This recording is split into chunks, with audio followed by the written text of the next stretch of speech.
It is now my pleasure to introduce Denice Ross, who in November 2021 joined the White House Office of Science and Technology Policy as the U.S. Chief Data Scientist.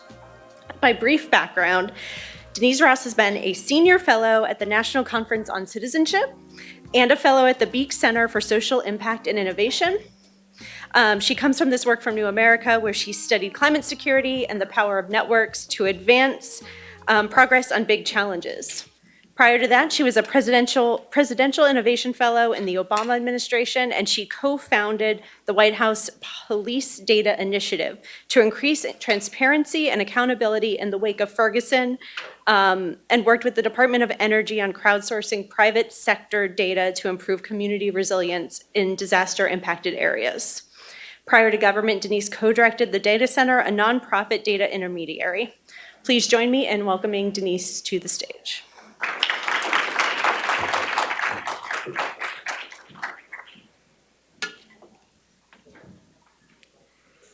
Thank you. It's an honor to be here. This is my first in-person conference in 2 years, and it's amazing to see all of you in this room, and hello to everyone who's remote as well. I'm almost 4 months into my role as the U.S. Chief Data Scientist, and internet policy influences nearly everything that I'm working on.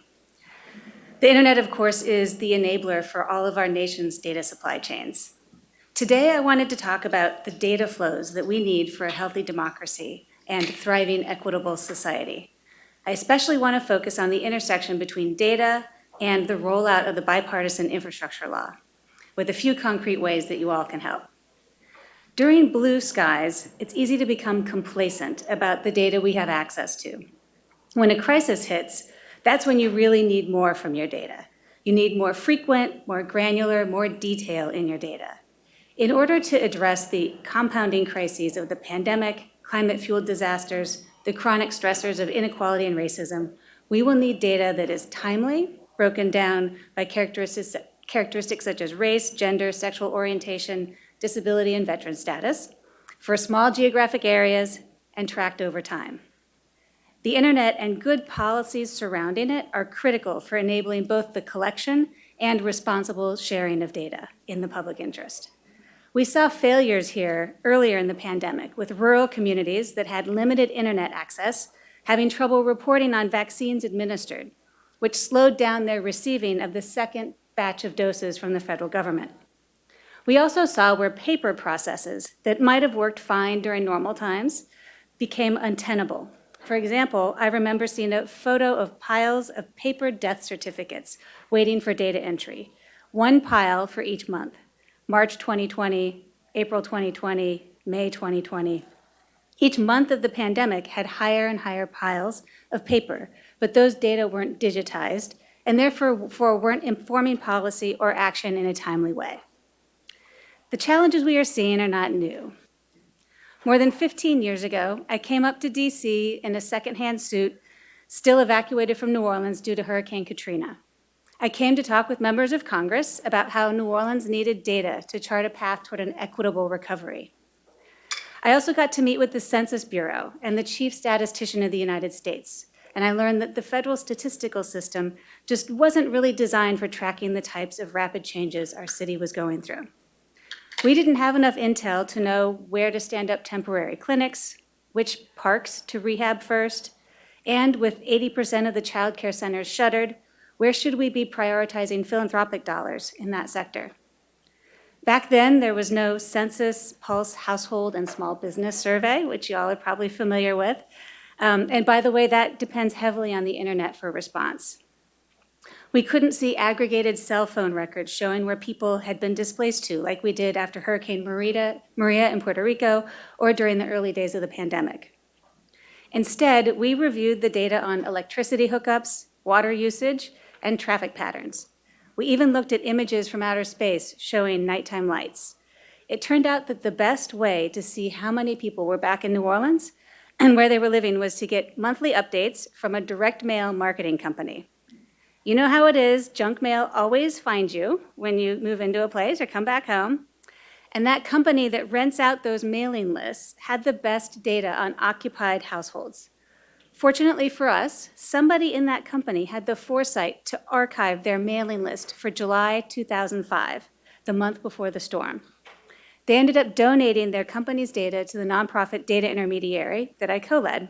And because they gave us that pre-Katrina baseline, we could track what percentage of households had returned and keep it updated every month. This data was a game changer for the recovery. Neighborhood associations like the Lower Ninth Ward no longer had to use spring break volunteers to collect data. They could put them to work directly gutting houses. Even the police department used the junk mail data as the denominator for their crime rates for a spell. As we look to the future of data and how we will use data to better serve the American people, we're going to need to get creative. Private sector data, like we used 15 years ago in New Orleans, will certainly be a part of that equation. So will more robust state, local, tribal, and territorial data. The infrastructure law, especially many of the investments in high-speed internet that NTIA's Alan Davidson will talk about soon, will create opportunities to responsibly collect more data to help our society understand how and whether our systems are serving Americans equitably. It's easy to imagine incorporating internet technologies into these infrastructure investments, like GPS and internet-enabled electric buses that increase predictability and productivity for the riders, sensors on capped oil wells to detect leaks, and participatory science to monitor water quality. As these historic investments roll out across America, one effort to watch is the Equitable Data Working Group, formed from President Biden's executive order on advancing racial equity. This interagency working group is tasked with identifying inadequacies in our existing federal data collection infrastructure and laying out a strategy for improving equitable and responsible data practices in the federal government.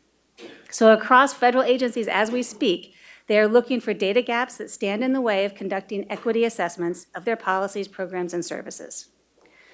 When I see what is happening at the federal level on data and equity, it reminds me of the incredible impact that President Obama's Open Government Directive had on me and other open data advocates when I was working at the local level a decade ago. When we saw the transformation happening at the federal level, we realized that we shouldn't have to beg our own local governments for data on building permits or recovery investments. Publishing that data should just be part of being a modern local government. We pitched then candidate for mayor, Mitch Landrieu, on the idea, and within a year, I was in City Hall working to release the data from the inside. When he took office in 2010, then Mayor Landrieu committed to reducing the number of blighted, storm-damaged properties by 10,000. The internet was critical at every step of that process. Code enforcement officers collected photos and inspection findings on sites throughout the city, and we had to shift that process from one that involved yellow pads of paper and envelopes full of photographs to a centralized electronic system with the ability to upload data from the field. We had to integrate timely, geographically accurate data from demolition crews, the courts, and state recovery offices. And there had to be an easy way for citizens to report problem properties and check on the status of their remediation.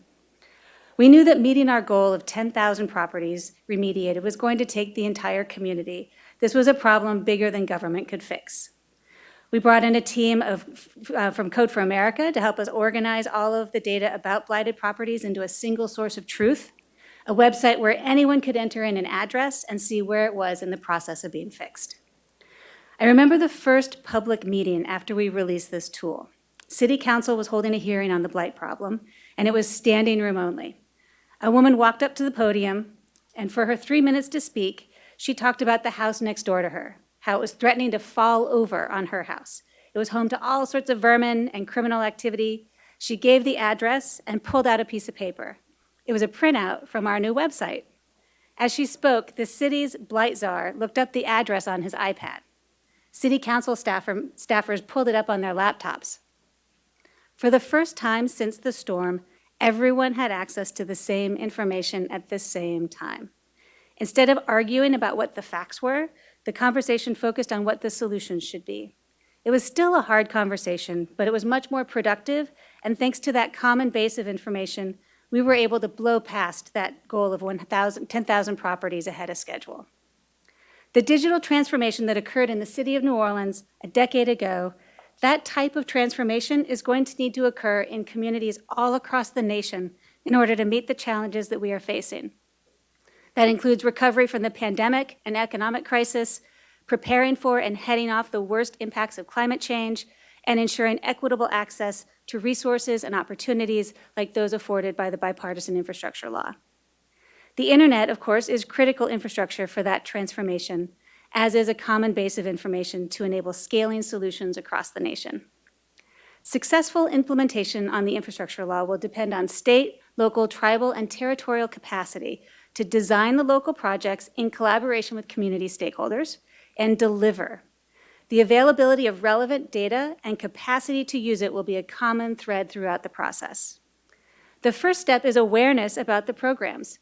The law is vast. There's $550 billion in new funding over the next 5 years, with more than 350 distinct programs from high-speed internet to creating reliable public transit to replacing lead pipes. These investments are being rolled out with the priorities of equitable delivery, creating good jobs, using materials made in America, making sure that we build all of these up to stand up to a changing climate, and delivering these investments where they are most needed. In case you missed it, a few weeks ago, we at the White House released a guidebook at build.gov, that's BUILD.gov, that covers each of these programs along with a spreadsheet for easy sorting. This is just the first version, and we will be updating it with new information and additional data as it becomes available. For this crowd, I wanted to talk a little bit more about that spreadsheet of programs. We know that the highest capacity jurisdictions already have consultants who have been combing through the law, identifying the programs that they should get ready to apply for. Those communities that need the investments the most, though, don't necessarily have high-paid consultants. There's room for what you might call a translation layer to curate the programs that are most relevant for different types of communities. Which programs bundle together in a way where the sum is greater than the parts, like laying fiber while expanding highways, or putting solar farms on remediated abandoned mines. A small town that desperately needs a new bridge or high-speed internet to connect their residents will often have a part-time mayor who is not single-handedly going to have the time or expertise to identify which programs to apply for and then write the grants themselves. So this is where you all come in. If you work for a university, think about how you can scrub in. Could your computer science department help cities predict where to dig for lead pipes? Or help locate your state's most dangerous abandoned mines? Can you help the community apply the most current climate science to ensuring that any designs for bridges and stormwater management upgrades will stand up to future climate conditions? If you work for a nonprofit, you might use that website, that spreadsheet at build.gov to help guide your constituents to the programs that their communities most need. You might convene a community of practice within your geographic area or across geographies to figure out the best way to blend and braid these dollars to holistically meet the needs of communities. If you work for a state, local, territorial, or tribal government, or know people who do, start getting your ducks in a row for the massive investments that are coming your way. Reach out to universities and nonprofits for help. And if you're a technology professional or a tech policy professional, consider joining us in the federal government. If you're early career, check out the U.S. Digital Corps as a way to serve your country. If you're further along, consider a tour of duty in the U.S. Digital Service, 18F, or as a Presidential Innovation Fellow. That's where I got my start. And keep an eye out for good government jobs. Federal ones can be found on USA Jobs, and local ones will be obviously in the communities that they're working on. And don't be deceived by their sometimes boring job titles. That's something we need to work on still in government, but there's some really fantastic jobs out there in tech and data policy. And then lastly, if you work for a company, think about what data or technological infrastructure you might be able to responsibly put toward solving a challenge in our society. And I wanted to close with a little comment about the Congressional Apps Challenge. Keep an eye out for this year's Congressional Apps Challenge. That would be a fantastic opportunity for young people in high school and junior high to make the data about these infrastructure investments in their community super relevant and for their leaders. So my point here is that with the infrastructure law, we have a once-in-a-generation investment in our nation's infrastructure. And for every infrastructure project, we will need data infrastructure to target the investment where it's most needed, track how it's going so we can make mid-course corrections if needed, and build evidence about what works so we can be better prepared for the next shocks and stressors that come our way. Thank you.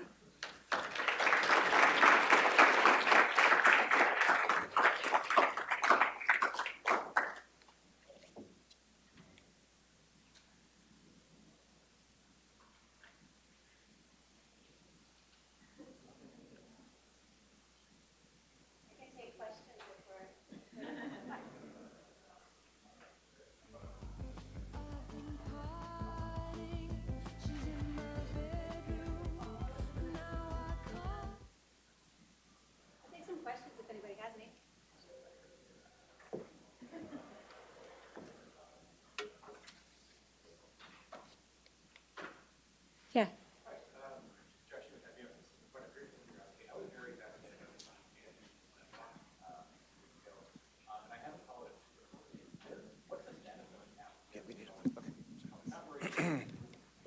Yeah, so the great thing about, so he asked about Police Data Initiative, which I was involved in 2015, 2016.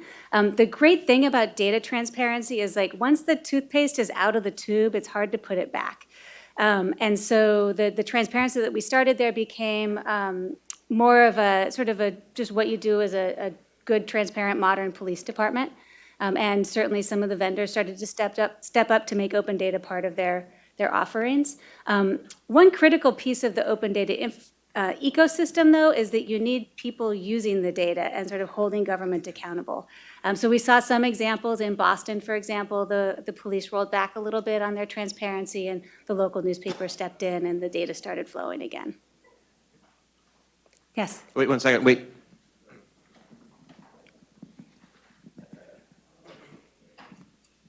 My name is Derek Wyatt, and I used to be a member of Parliament in England.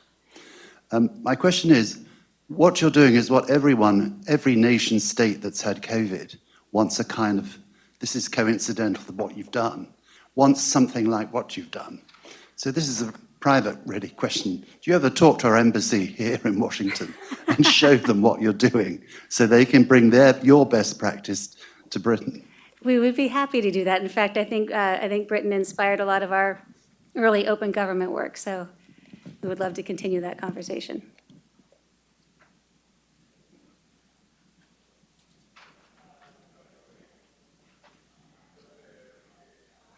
If no one else has a question, I will go ahead and ask one. Jeremy Pesner, Carnegie Mellon University. So we recognize that data is a hugely valuable asset. In fact, a few years ago, The Economist ranked it above oil in terms of its value worldwide. But in my research, I found that there's no clear way to actually assess that value, especially when we compare in the public and private context. What are your thoughts on that? I feel that pain. I've come to believe that data needs to be embedded in larger processes. It's not, of course, an end in itself.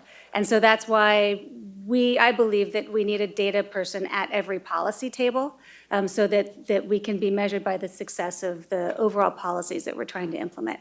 So as I'm working on the infrastructure work, the metrics for data that I use is how many lead pipes we've replaced in American communities. So better alignment, yep. Thanks, Jeremy. Hi, I'm Rima Musa, USC Gould School of Law. And I was wondering what your perspective is on the role of diversity and, on the flip side of that coin, bias in data collection processes and how we can sort of mindfully tackle all the issues associated with that. Yeah, I'm glad you asked that. Representation is, for me, the most important element of data science, is having representative professionals at the table at all levels. Okay, thank you very much. Thanks. And thank you all for asking great questions.